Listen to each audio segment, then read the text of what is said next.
Okay, there we go, like magic. Introduce yourself. Okay, we've done all of that. I'm going to leave the intro. Oh, I could just say, I think most of you will know, I've sent out a lot of messages that I did this thing, the what good looks like, because and I'll talk about that at the end, if you don't mind, because I don't want it just to be me babbling on. But it's from the government guidance about what good looks like. And there's just one big website and it's got a lot of words in it. And I'm very visual. So like even by the slides, I don't like to use many words. I like to use pictures. I can't really cope. So I've just turned it into a spreadsheet. So I've broken down what their recommendations are, and then I can record as my organization, like how we are doing, how we are meeting those. And at first I was like, should I bother? Because this is just extra work. And I just thought, oh, let's do it. But then I saw CQC in their latest newsletter, they mentioned this framework. So I'm guessing because digital is quite important now, if you had a spreadsheet like this, or you could just show that you are trying to meet some of these this framework, this good practice framework, then it just makes everyone's life easier. So I'd love to go through it a little bit just to see what people think and whether it might be any use to anyone. And obviously, if you're on our mailing list, we're sending it out. I think we sent it out yesterday, but we'll probably try and send it out again next week. So great. Should we go to the first topic then and get talking? How are we doing for time? Good. So this is my first topic, but if you want to branch out into other things, that's absolutely fine. So I don't know if anyone wants to share what works. It's a whole session basically on what works, what doesn't work, and lessons learned. So you can start with the positive of what is working, then maybe go into what isn't working. And if you've had any lessons learned, then maybe go over that. So does anybody want to start? Or I'm happy to give it a go. Okay, I'm just going to start with Teams. So we started using Teams back in 2018, and I'm sure everybody uses Teams in their organizations. Back then, it was free. We have to pay for it now. It was free, and you could have up to like, I don't know, 20,000 people for an organization on there for free, and you had to just pay. I think you just had to pay a tiny bit for like admin users. So we started using that. It was a real difficulty with getting people to use it, especially people who don't really like to use technology, that don't like to use their phones or anything at all, really. But we had really strong managers who were basically, we just said, we're not going to use a message book anymore. We are just going to use Teams for any messages that you need about what's going on in the home. So we asked people to do that.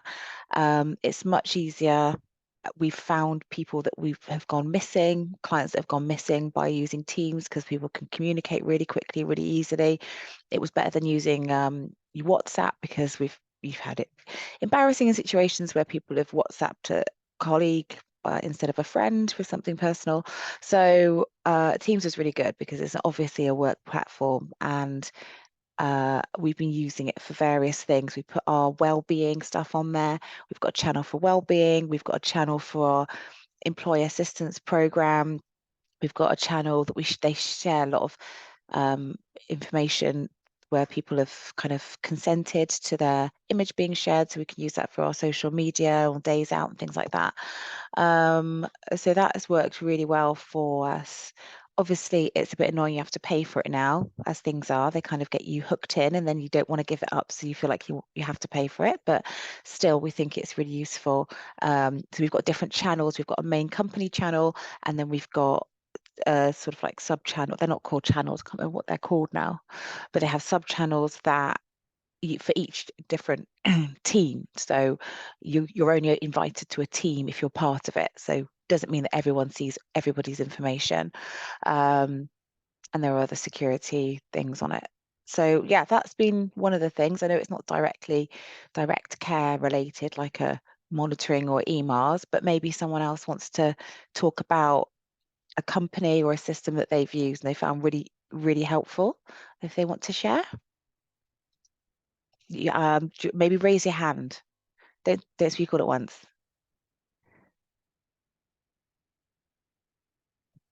Or just unmute, I don't mind, if you can.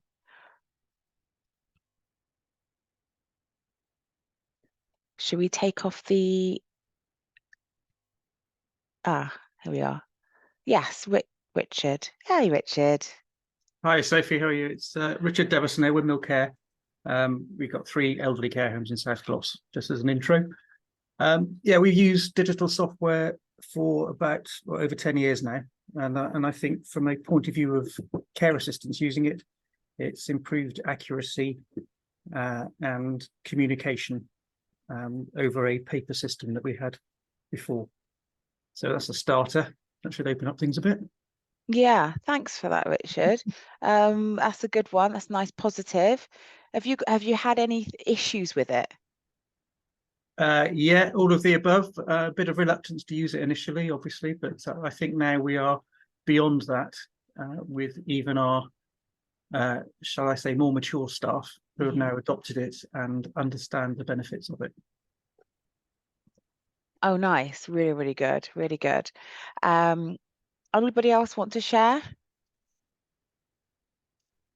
Or even, I don't know if anyone's using EMARS, because that's been one thing. We found it really difficult to get the right company because there's so many out there. So just a bit of background. We've got residential care, supported living, and community outreach. So we just to find a company that could work across those 3. That was a real struggle. But yeah, I want to open up for someone else. Is that Sue? Have you unmuted to talk, to join us? No, maybe not.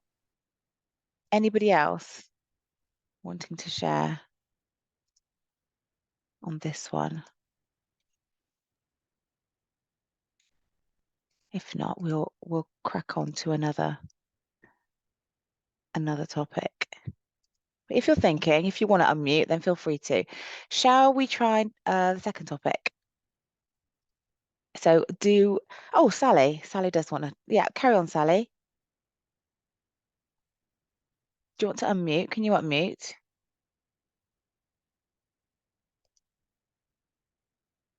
Hi. Hi. Hi, sorry about that. Yeah, I was, our company looked at EMARS and we found it quite difficult. We ended up using a company called Careline. And their EMAR recording, I think, is pretty good. It's fairly straightforward. Nice. Yeah. So what did you struggle with, EMAR? Yeah, but I think it was more just that mindset change from moving from a written record to moving to electronic. I think part of the difficulty was then just the monitoring and the audit of it. Yeah. Yeah, but I think it's like with everything, it's just takes that bit of time. But I would be interested to hear what systems other people have used and the experience that they've been, because I know like a system like PASS, for example, when you put your medication into that, it kind of then goes into a whole glossary which gives you a whole load of other information about the medication and the potential side effects and things like that. And we did well, we kind of considered if we needed it, because when we are care at home, and we decided we didn't, because I suppose there's just that constant boundary of where you stop and another professional starts. And we were worried that if we were saying to our staff, well, you know, keep a lookout for what the side effects are, and kind of, I suppose you don't want people starting to overanalyze it, other than to the level that if somebody's unwell, that they should seek medical advice. Yeah. Do you know what I mean? I feel definitely. yeah, and I know that there's other softwares like Birdie, Pass. So yeah, I think it's just interesting to hear what other people have got to say about that. Yeah. Does anyone else have any experience of any other systems? Yeah, we use Log My Care, and it's really good. But we're also looking at Birdie now because it doesn't do rostering. So I know this isn't specifically about rostering right now, but we were paper based before, and then we need to be on a system, because you're getting notes 2 weeks later finding out like that things have not been great later on. It just didn't work for me, so I wanted to be safe. So we went with Log My Care. They were a reasonable price, and they had the EMR element as well, and family and friends. So there were lots of things in there that we thought were great, and I got some good recommendations. The EMR is really easy to use. It doesn't populate the information that you were kind of talking about there about side effects and things like that. But I did have a call with a commissioner the other day, and they were saying that that's the kind of thing they will be looking for. They want to see that information in there when they're looking at what systems you're using. So that's kind of all I got, really. Yeah, no, that's really interesting. That's interesting that the commissioners are looking like how they've got their own criteria of what they want. It's almost like I wish they'd share that early doors so that when you're looking for something, then you can ask them if they provide that as well. Well, so we were talking to this commission, and they're the ones that suggested we have a look at Birdie, because we were already in the midst of looking at one plan, because it's I don't know if anyone knows it, but it's you can configure it loads. So Right. a couple of us are a little bit more techie and thought that would be really cool, like to be able to almost develop elements of your system. Whereas Log My Care is very much it's out the box, they're developing, but it's on their own kind of schedule. So we were, as I say, thinking of one plan, but now we're investigating Birdie at the moment, because it's just got such a reputation. Wow. So inspectors, so we had a recent our first inspection with CQC, they mentioned Birdie. More than one commissioner's mentioned it, and a lot of the carers that we use that they mention it as well, because like they obviously get to see lots more systems, and we ask for information, and Birdie comes off a lot. Not that I'm advertising Birdie or anything. No, she's on commission, guys. Don't listen to it. No. It was. That's really, really interesting, because that's the one thing that I'm struggling with a lot is, we're looking at Mabizio, V-Care is what we use, Carefree for scheduling, Roadrunner as well. And I'm just like, oh, there's a lot of systems, and I just need one that gives me the back end, or gives managers the back end. And it just seems a lot, and they don't speak to it. Some of them do speak to each other, and some of them don't. So that's why we're going through a process of like, is there anything better? Well, actually, we're not trying to change anything, because we've got, you're tied into contracts, but we're actually trying to make what we've got work. So it's quite interesting to know that there are other systems that are already tying to everything else to make it easier. Did you want to come back in, Richard? Yeah, thanks, Sophie. I was just saying, we're just reflecting on what Louise said about multiple systems, and you do often, you find one thing that does one bit very well and one bit that does something else not so well, but you live with it. And I think that's one of the problems of all these systems that are out there. We stepped into the access world about 4 years ago, and you then find yourself with not necessarily one product. You've got 4 products that Access have bought over the last 5 or 6 years, and we found we just could not get on with their people planner function. And so we ended up we've been with Cool Care for 10 years, and they did everything. They did HR, all the rotoring, all the care planning, and then they dropped the care planning element of it. So we had to find something else, and we've ended up now with a hybrid. So we have 2 systems in place: Cool Care for the HR, and then Access for the care planning, which is working, but it's doubling the subscription really from a point of view. But there are elements, as Birdie might do everything very well, Louise, and that's great. I must admit, I don't know it, but it was we got ourselves forced down a route of having 2 systems, and it's working now. We've got it working across 3 homes, but it's not easy, and it's pricey. when you Yeah. have systems Yeah, in place. I really want to move away from having multiple systems. So Yeah, absolutely. I got really excited because I looked at Birdie in 2021 and they didn't do rostering at that point. So as far as I was concerned, that was no good because I didn't want to go into multiple systems more than I had to. So so we said, okay, Birdie, not the one. But then we found out by accident almost that they do that side now. So it was like, oh, that's really exciting because if we can knock out another system, because you, as you say, you just don't want all these subscriptions, different ways. Everyone bills in different ways for like how many service users or how many carers are accessing and that. So it's a bit of a nightmare. And so what I've looked at with Birdie so far, again, not selling it, is that they do rostering, they do hold the compliance information for candidates as well, so you can have all that in there, and there are links to finance and there's care planning. So I like the look of it, but we're still in the early stages of exploring it. So it could be they'll do something and we'll figure out it doesn't work for us.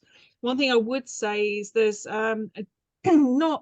it's not a deal breaker at the moment because they're looking at it, but the GDPR in terms of we have field-based supervisors who are they're part of the team, but they're not part of the office team. So I don't want them to be able to see every bit of information in the system. I want to be able to kind of silo what they can see.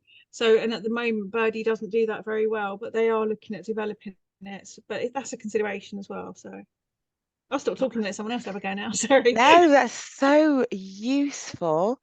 It would be interesting to have an idea of how many systems people use to manage their business. Oh my goodness. I think it'd be depressing if I've already reeled off quite a few of mine, and it is depressing. That's why this Birdie situation, I'm definitely going to go back. And the problem I've got is that we've signed up to things at the moment, and so you get a penalty if you come out of it, and you've got the buy-in of staff for changing from one thing to another thing, and we're already changing our files from one system to like a cloud system which functions with Teams. I don't really understand it, but it's going to be it's a kind of like that overload of teaching the staff, whether it's office or staff that work on the ground. So Mike is talking about, are you looking at the approved provider? There is a approved provider list. I find there's not a lot on there. I don't know about anyone else. I find that people is slow to get approved, if you like, providers. Yeah, it is. Yeah. Sophie, there's 14 on there at the moment, assured providers. I'm Karen Holly from Care Support West. I'm not a provider, as you know, but just a little bit of information for people. With the assured providers, there is some funding. If you've not yet embarked on digital care plans, through the ICB, there is some funding available, which if people don't know about, might be useful. And something else, I believe any good company will work with you to develop what you need in your business. Everybody's business is different, and everybody wants something different. So I've had workshops where people have attended and they said, well, we'll work with you. So whether they do or not, I don't know, but that's something that they should be offering you. Okay, I'll shut up now. Yeah, no, I appreciate that. And I'm not sure everyone's in the West, so they might not know you, but Karen is part of Care and Support West, who's Care and Support West is an organisation that supports providers in the West. So the problem I've had with that is you would think that they work with you. Mabizio worked with us loads to develop what we wanted. That was wonderful. But then you'll come to a point where there's just a snag in the system where they don't quite talk to something that you want to talk, and it's a small thing, but it just means everything to you operationally. So I think like what was being said was that Louise was talking about with Birdie, you know, they do so much and there's just this one bit what they just can't technically do, and everyone's just catching up, I think. Mike, Richard, did I see Richard have your hand up at some point? Has it gone down? Yeah, I was only going to say about the every system is modifiable, isn't it? So you can customize most things, but there will always reach a limit of what that software can do. And it depends how imaginative you are. So as you mentioned, there's one little thing that you want it to do and it can't do it. And often the bigger the company, the slower they are to adjust anything as well. So the smaller, more flexible, newer companies are probably easier to work with in that respect. Yeah. We find Access quite stubborn over changing things because they think they've got the perfect product. But there's always things we can do to make it better. Okay. That's it. Sorry, going back a conversation there. I do apologise. No, it's fine. It's all good. Did anyone else wanted to just generally open up about a product or service that they think is great or people should maybe be wary of, or should we just go on to another topic? I can't see any hands up. I don't know if that's me, so I think we'll just try something different. Yeah. So do health colleagues help? So really, I was thinking we could talk about examples of good support, really good support, either in supporting you in what you want to do, or just a system or a pot of money that's, I think money's a different subject, but like anything that they've helped you with, this makes going to digital really much easier. And have you been able to challenge anything or any ways of working or thinking, and any lessons learned? So I use the example that I had was the situation. We've got some health related organizations that we've worked with who very much want you to use their form for whatever reason, and are quite stubborn in terms of adjusting in any way, which means that you're recording your own record of, I don't know, whether it's falls or pressure sores or anything else for somebody you support, and they're coming along with something which basically records exactly the same information, but it happens to be on a form with their logo on it. And it's a physical form, so you're asking staff to fill in things twice, which makes things a little bit onerous. And if you've got a care home where a lot of the residents have different systems, like different things like that going on, then it becomes a situation when you've got dual issues, where you've got your digital stuff which you can use and quite easily, run a PDF and email to a health colleague, but instead of doing that, you're having to go the paper route, which kind of defeats the object, I suppose. So I wondered if anyone else was just finding that, or whether we were unlucky, just happened to have a few people who didn't want to go digital in the health world. Maybe it's not an issue at all, or maybe you have systems that just integrate really nicely.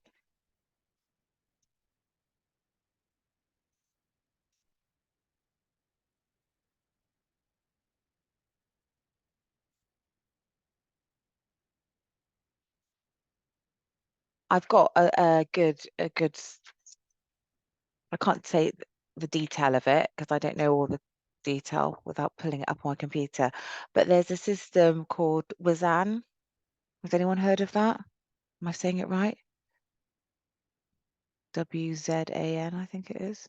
Yes, you are. You're saying it correctly. Yeah. So not integrated with health yet. So that very basic is, but you get there's a pot of money that we've been able to apply for, and you get a kit and a system, and it allows you to monitor people in your homes. If you've got elderly people, I think it's specifically for elderly care homes, and you can monitor them, and that links through, I think, to health systems. So if you've got a worry, Karen, do you know more about this than are you going to do you want to explain it? And then I'll explain why I think it's good.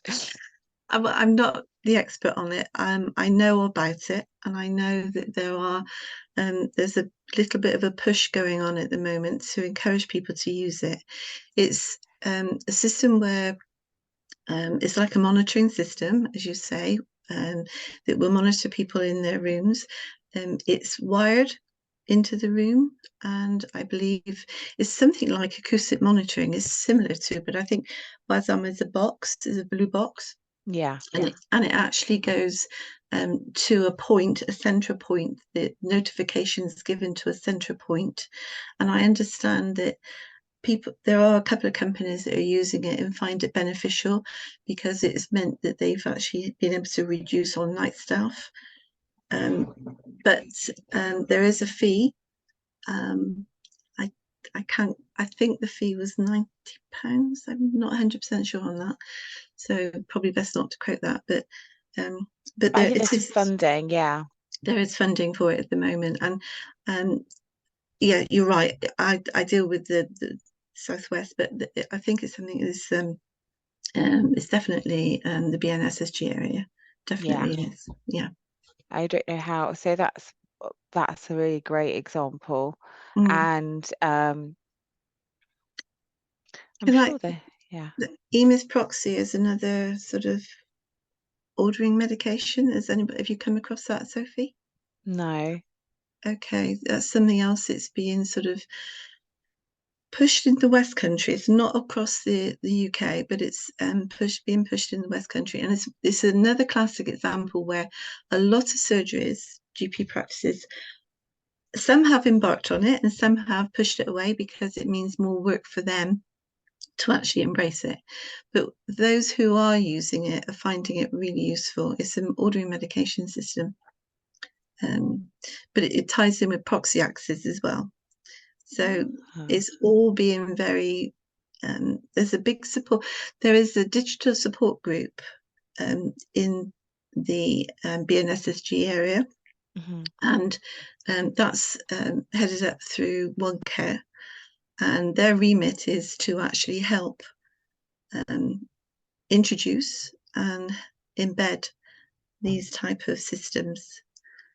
Amazing. Going back to the funding with the digital care planning system, that is a national programme, and across the country there are ICBs that are making funding available through the NHS and through the government. So that might be worth, anybody who's not embarked on it, might be worth going to have a look, and or if you want to drop me an email, I'm quite happy to point you in the direction of. That's amazing. Thank you. Did you want to share your email? I don't know. I'll put it in the chat. Yeah, okay, fine. So the monitoring system, I wonder which one you mean, Sally. Is it the WZAN one, or yeah. Do you know what I might do? Gabriella, can you stop sharing for a second? I'm like a dinosaur when it comes to sharing screens. I'm going to try and share my screen. Share screen. Share that one. Share. This is I'll show them mind me sharing. Is this the WZAN? It's so hard to spell. Blue box, all in one telecare case. You get a case, and the staff get training. So this is something our ITS have got funding from wherever from to do this. And if anyone has used Restore 2 before, I loved Restore 2. It uses the same news score system. So it basically means that you can talk the same language to a paramedic. Because sometimes you get it when you'll say something's wrong with your client or the person you're supporting, and you'll say you know what's wrong with them from the outside, but you don't have the kit or the wherewithal to do the information to say, well, this is what their pulse rate is, and this is what this, that, and the other is, or to put it all together. So it basically, you take someone's temperature, hence the thermometer, you take the pulsometer, the pulse oximeter, anyway, you know what I mean, and you take their BP, their blood pressure, and then you make a calculation and you get trained how to do this, and you get a score, and that score will immediately tell paramedics how poorly that person is. And in a lot of cases, it will, if they're really poorly and all that data can really evidence how poorly they are, it will whiz them to the top of the queue of the ambulance sort of list. And we had that recently with somebody, and the client basically had an underlying heart condition that hadn't been detected by the GP or health services previously. And they basically said if we hadn't used the system and they hadn't got the support as quickly as they got the support, then it would have been really bad news, because ambulance services are so stretched at the moment. I think being able to use something like this to help them understand who they need to see when is just magical, really. So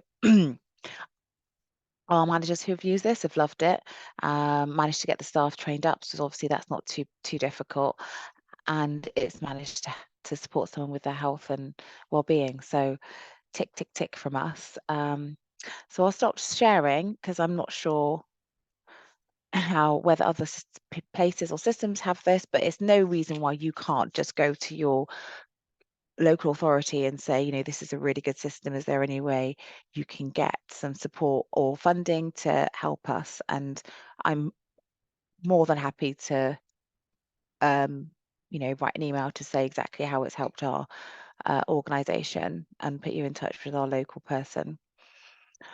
Okay, so that's I'm thinking of anything else that's helped us. That's really helped us.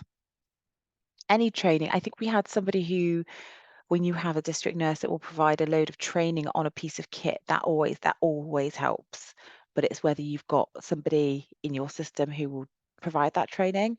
But I don't know if anyone else has had any other bits of good practice or bad practice that they've had to challenge to get support from health colleagues in any way.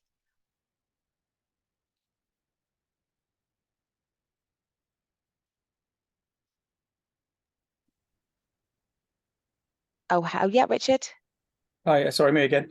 I think what it's about is about accepting the information that we hold on our residents. In a residential setting, you've got an enormous amount of detail on our residents, and it's about persuading our health colleagues in whatever guise, whether it's the SWAS team or whether it's the GP surgeries, to actually accept and be able to incorporate that information without us having to reproduce one of their forms. I put something in the messaging just now about all surgeries now got to do these personalised care plans. Now we've got personalised care plans and we sit on them all the time, but we can't persuade them to accept what we've got because they've been told to do this particular form, which then works in EMIS. And I think a lot of their requirements are driven by that. And it's very difficult unless we have a mandated system, which I don't think any of us would accept. So it's a tricky one. Although, haven't some people been saying that local authorities have been quite liking, is it Birdie again? So I don't know if there are certain systems where you can say to, I suppose you've got the list, haven't you, approved providers, but even there's quite a few of them. Whether there are some that that people accept a bit more than others. You're absolutely right, and I think the answer is PDFing everything, isn't it? But once it gets to a PDF, as long as they can upload it, but it's about helping the surgeries understand that that's possible, and then they can use that PDF document rather than their own EMIS document. And sometimes they get stuck in a bit of a loop on that because it has to appear in the right box for them to meet their compliance targets. So rather than sending them a care plan in Word, if you PDF'd it, then they would accept it more for whatever their system says it's better that way. They know technically they can do it, but they don't want to do it because it has to then it goes onto a Word document and they upload it into EMIS in the boxes that EMIS requires. And that's the way that they get judged then, I think, on that particular example. Yeah. Okay. Yeah. But this goes back to connecting care and the interoperability, isn't it? And all those other systems that we struggled with a few years ago when that started being mooted as the solution. It is.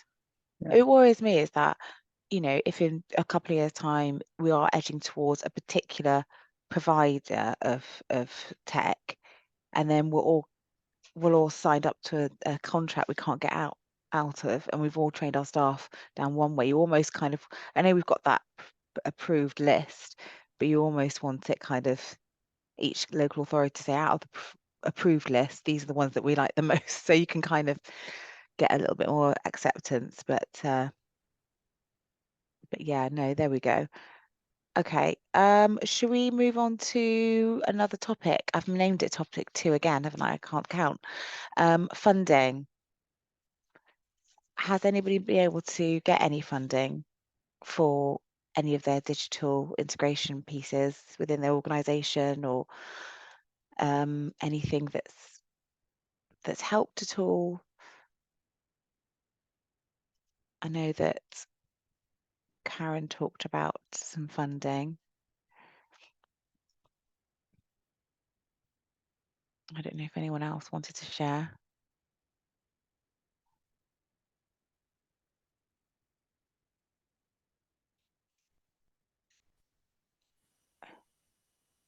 Oh, wow, Mike, did you want to unmute about that? If you're able. Hi, Mike from National Care Group. We got about 500k so far for digital social record funding, which we've used on Nourish. How did So you get, is that your local ICS or? very dogged chief operating officer, literally applying to the various ICSs. There's not one size fits all. It's just a case of seeing which one was open. She did multiple applications in and very dogged and determined. Amazing. So basically just going out to see, you know, all of the options for funding, who's offering what, and all together you managed to get that Applying amount. individually, yeah, just a lot of work on her behalf, really. But I think, as you mentioned earlier, there is money out there. You've just got to apply to each one individually, which is what she did. Right. Do you know whether you had to link with any other providers or the local authority for any of that, or was it just directly to your Yes, organisation? some of it were joint bids with local authorities, but some of it they do get you because I think on some of them you can't be using an electronic system before you apply for the bid. I remember seeing that. So for some of the providers that are already 2 and 3 years down the road who've already got an electronic system in, I think they can't apply. So because we've grown by acquisition, some of our businesses hadn't got electronic systems in. So those people who were very early on embedding electronic care plans really are being sort of penalised for doing that, really. But I suppose if they've got a system that already works, then that's fine. It's just obviously assuring CQC, isn't it, that it now works, or it's going to be sort of fit for purpose. And even though it's not on the assured provider list, there is a digital social care publication that came out.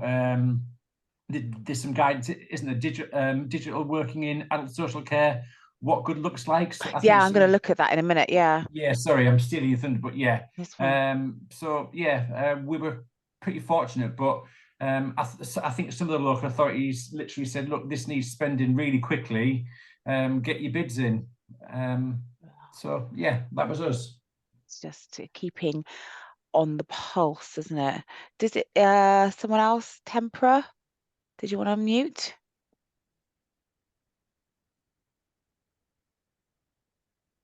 For some reason I can't hear you. I don't know. Hi, so hi. So we've managed to get some funding through digital support, but we haven't received it yet. But we have been assured that it was coming, and this was for digitalization because we hadn't digitalized, so we were actually at the stage where we were going digital, and that seems to be going okay. So I just want to share that That's great. And I think that's one of the fundings that Mike was referring to. There is that funding there for people who haven't yet managed to go digital at all. There's funding to get you going. And do you feel like the funding was enough? I don't know how they allocate it because we can't apply for that one. Do they allocate it based on like how many beds you've got, or is it just a lump sum? It was anything up to 3,400. Okay. But based on the quotation that you got from your digital supplier. Ah, right. So you choose a supplier, they give you a quote, and then you can apply based on that. Yes. Yes. Okay. Oh, well, that's helpful. That's good that there's still stuff out there. Did anyone else want to share any funding opportunities they've had? I don't know, Karen, if you wanted to add to anything that we've said, or you've pretty much said everything that you know is available. I can add to a little bit towards it, but I can only speak for the BNSSG area. Which is Bristol, North Somerset, South Gloucestershire, yeah. Yeah, sorry. There's funding for, it's £140 a bed. And there is a criteria that you have to have completed the Data Security Protection Toolkit. to gain the funding, and you have to obtain quotes from 3 of the assured suppliers and you have to decide which one you want to go with. I'm not here to sell, but I know Nourish is one that a lot of people go with. And again, the digital support team are the ones who are overseeing it. They've just acquired funding for the 2nd year from the government, or from the NHS. So, and I think that's happening across the country as well. So if anybody's on here from across a different part of the country, there are specific teams dealing with this. The government's plan, or their winter plan, was that 80% of social care should become digitalised by March of 2024. That's just a little bit of information. Okay. Another thing that might be useful for if people haven't already engaged with it, the use of NHS Mail, the email system that's the preferred email system that is certainly preferred communication style with health and GP. It saves you having to do a secured email. Again, to register to obtain NHS Mail, you have to have completed the toolkit, the Data Security Protection Toolkit. A few years ago, there was a big push. Aging Well did a big push to get everybody on using NHS Mail, and now there's a little bit of a back.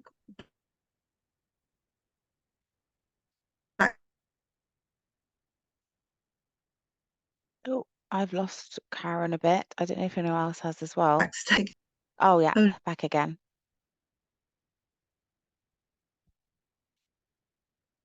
Is it just me, or is anyone else struggling with Karen? I've lost you too. Yeah, I wonder if you just put your camera off, Karen, and maybe the sound will come through. No, I think she's gone. She might come back. I think she'll come back. Okay, I found that really useful. I was really trying to find the... Oh dear. Oh, right, yes. Are you back again? Am I back? Yes, I can hear you now. Yeah, just Oh, keep your camera off, I think. Yeah, lovely. Okay, sorry. No, I was just saying about NHS Mail, and it's a useful, people who do use it find it very useful for communication. Mm-hmm. Yeah, we do. We use it, and we found it really useful as well. So I think that's amazing. If we can, if people haven't got onto that, they can do that. Great. Okay, so I think we don't have any more specific topics, but if anybody else does have anything they want to chat about, just put your hand up, I think. The only thing I was going to talk about next, I think, was what good looks like. So I might, if you stop sharing, I'm just going to go to the actual website, I think, Gabriella.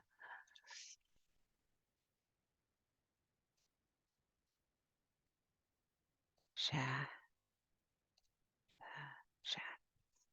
So I don't know how I found out about this, because it says I don't even know when it was published, but updated in May. And it's a government guidance that's through the Department of Health and Social Care that they published on digital working adult social care, what good looks like. So they've done a few of these guidance documents. I remember the first kind of one like this I remember seeing during the pandemic, and it was about adult social care during the pandemic and how it should be supported. And there's a few more like this. I think this one on digital working comes from the NHS, because the NHS has got one as well. But this one is for social care, and it basically lays out, it talks a little bit about what it's there for. It comes from the white paper that the government of the government's priorities for social care, and digital is quite a big one. And they've broken out what success looks like in terms of using digital in social care. So they've got 7 success measures, and they're all listed there. And then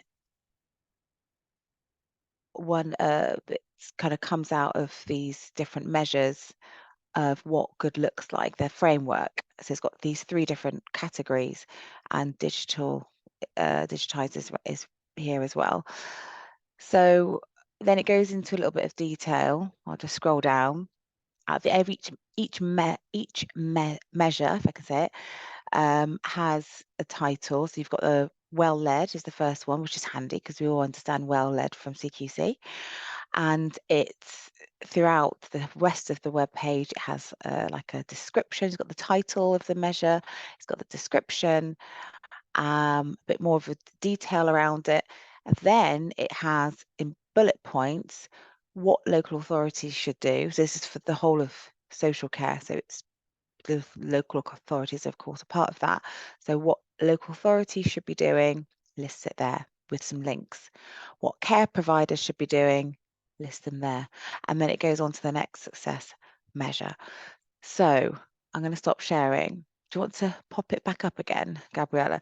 So for me, I looked at that and I read a few of them. And I thought, okay, they seem pretty doable. Some of the stuff we're doing already. So that's tick, tick, tick. And then I thought, well, how am I going to use that? Because it's just a whole heap of it's just a page full of bullet points. I didn't scroll down to the end, but it's a lot of bullet points on a web page. And I thought, well, that's not very engaging. So what I did ended up doing is a spreadsheet. I'm not very good at spreadsheets, but for some reason I was able to do this one, and I quite like things visually. So I'm going to share again. Sorry, Gabriella. I'm going to share again the spreadsheet, which I think I've sent out to a few people, but I thought I'm going to just sense check it with people, and I'd love your feedback. So if you remember, I went through the success measures, 7 of them. So that's in this column here. And I've put the filter on so you can just select. If you just want to look at the first one, deselect all of them, you just select the first one, okay, and it'll only show that one. I'm going to select all of them just to go through. Then it's got that headline in the grey box, if you remember, on the website. So I put that there. And then it's got that extra bit of description in here. And then each bullet point is in each one of these lines. And then any links that were in the bullet point, I've just extrapolated them, extracted them, whatever you'd say, and put them in this column. So not all of them had links, but some of them did. So I've just put it in this column here. And obviously I've left it blank because I've only just done the spreadsheet. I haven't managed to fill it in yet, is your evidence. So what you describe, whatever you've done in this box. Whatever you've done in this box. And some of them you might say, well, NA. I haven't used it yet. I've only just done it. So some of them I might feel actually are quite repetitive. And because they designed it as just a list, I'm not sure that they looked at it in this way, being used in this way. So some of it might be repetitive. I couldn't really, from a quick look, see any of them that were very, very repetitive, but you can always copy and paste. And then your RAG status. So this is where I got a little bit fancy. And I've got, you see this red dot here, the red triangle. You can actually go into notes.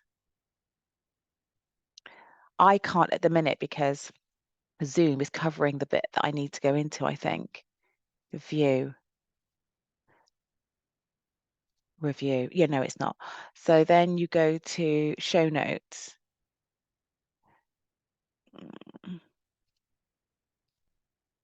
There is a note here somewhere. Oh no, here.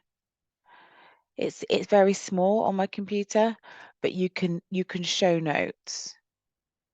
Like say if I'm editing that, and it does expand and you can see what I've written. But all I'm explaining there is that if you say if you've done this, you've completed it, you can go completed and it will turn green. So you don't have to fat. And then the next one is NA, I think it is. I think it's N thing A. Hold on. Anyway, there's not applicable. It's all in here, but I can't see it because it's quite small. Not started. Say not started. And that will go red. and then the other one is in progress. And then that one goes amber and NA. It should go grey. I will double check it. It should go grey. But you could just put NA. It's not a big deal. It's just me trying to show off. And then you can put your dates and your timescales. At one point, I did have RAG status dates and timescales in the same box. I just didn't think that worked. So then you can put date and timescales there. I mean, one of the things when I used to do project management, people used to do is say like copy this and do, I haven't practiced this, I'm not sure. Right, do several ones of these.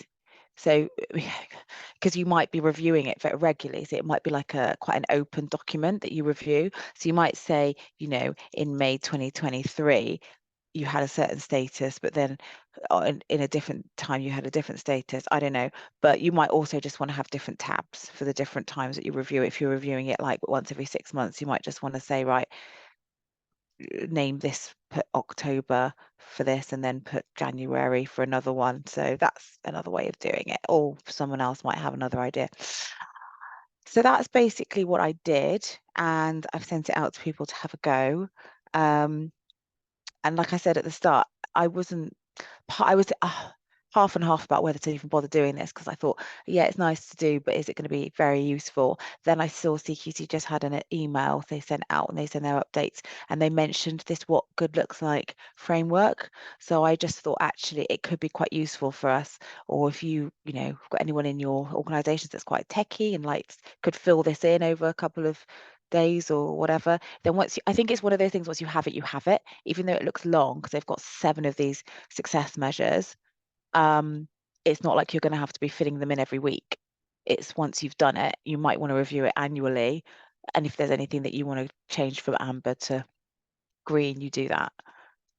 So and obviously if there's a lot, you could just copy and paste, and just if there's a lot of them, I mean, now I'm going into a lesson on Excel. I don't even know much about Excel, but you could copy and paste a lot of completed ones and then just be like, done, I've done all those. So it looks quite a lot, but I'm hoping that it's not going to be too much going forward. I think there's going to be a lot of front end stuff that you need to put in to evidence how you've done things. And then once it's done, it's done. Can I get any feedback on that? If anyone wants to unmute. Should I stop sharing? I'll stop sharing. I pause. What does that do? I don't know. I'm going to stop. There we go. Any feedback or any thoughts you want to say? So have you tried this, that, and the other? I'm happy to change it. I think I'll just change it just because we're using it as well, and then I'll just, you know, won't do anything more to it. Happy to send it out to anyone who hasn't had it yet for them to tinker with it. But any initial thoughts? Yeah, I can share it with you. What I'm asking people to do is, if you have joined our mailing list, join that, because I put it on Facebook and so many requests to share it. I just said, if you go on our mailing list, I'll just mail it out to you. And it also helps because I think I'm going to try and put it on our website if I do change it, because I might get some feedback. Someone says, oh, this column doesn't work or whatever, and I'll just change it and then put it on our website. So I'll just, if you join our mailing list, I'll just be able to mail all, and it just saves me the extra aggro. So I think our mailing list link is going to be put in the chat in a minute. So you can just do that. But yeah, no, that's basically it. And good to see that some people think looks like it's going to be helpful. Like I said, I haven't shared it. I haven't done it yet. So maybe I'll have another one of these sessions when I've actually managed to finish it all. I've sent it to our guy who deals with a lot of our tech to fill in some of it, because he'll know a bit more about the back end of our systems than I do, and then we'll fill in the rest. But yeah, that was just to share that on this call as well. I think that's pretty much everything on the tech side. I don't know if anyone wanted to discuss anything else while we're all here. Yeah, the only other thing is through Coproduce Care, which is not the care organisation I work with, but the one that kind of promotes stuff for social care. We've managed to get a yes from the CQC inspector for a very daunting. Yeah, it does look very daunting. I think it's one of those things that, going back to the Excel spreadsheet, you have to just do like line by line, and then yeah, it does. I know what you mean though. It does look very daunting. So we will be hosting a live stream podcast with the interim CQC Chief Inspector for adult social care, James Bullion. So he started a few months ago, and he used to work with ADAS, and he was very vocal there. And I was quite a bit of a fan of him there. So hopefully he's going to be quite sympathetic and supportive of care staff, care managers, staff in his role in CQC. But he's agreed to answer your questions, basically answer people's questions. So I'm just trying to lock down a date, and we will share that again on our mailing list. So if you join our mailing list, we'll put all of that there. We've also got, for the 1st of September, we're going to have a chat with Jane Townsend, Una from Skills for Care, and a few others. And we're going to be talking about a long-term social care workforce plan, because the NHS has one, but social care doesn't, which kind of makes sense because social care is not, a lot of independent providers, but still. And then join our mailing list. That's just a shout out for that, because it's easier to communicate everything. And then if we've got the next one, well, I'm going to do this again because a few people signed up for Friday. So if you wanted to do it all over again, you can join us again on Friday. But otherwise, we will send out the recording to you guys who have signed up for this one. So it'll just be the recorded bit for this one for you, because you will put your emails onto the Eventbrite. So we'll send that out. If you haven't joined through the Eventbrite, then maybe just email us your email that you've attended this and you want the recording. But everyone on the Eventbrite will get a copy. Okay, I think that's everything. If anybody wants to unmute about anything else, then maybe we can lose the. Oh yeah, have a good day. But yeah, if anybody wants to unmute, we can. If you want to say any last words or anything. Karen, yeah, Karen. Yeah, just very quickly, Sophie, may be of interest. I'll put it in the chat, but there is a digital social care website that you can sign up to newsletters on a. It's entirely up to you, but it might be very useful for people. Yeah, I think yes, that's been around for a few years now, hasn't it? I'm going to put it in the chat, because that's where they've got a part of their website around funding. That's right. Yeah. And other things, and what you were talking about the DSTP. DSPT, yeah. PT. Data Security Protection Toolkit. That's the one. All the letters, wrong order. That's right. Okay. Thanks, Sophie. Thank Lovely. you. That's really helpful. Thanks, Karen. Okay, I think we're all done. Yeah, that's great. Thank you. All right then. Thanks, everyone. We'll just close off this Zoom now. All right. Take care. Bye-bye.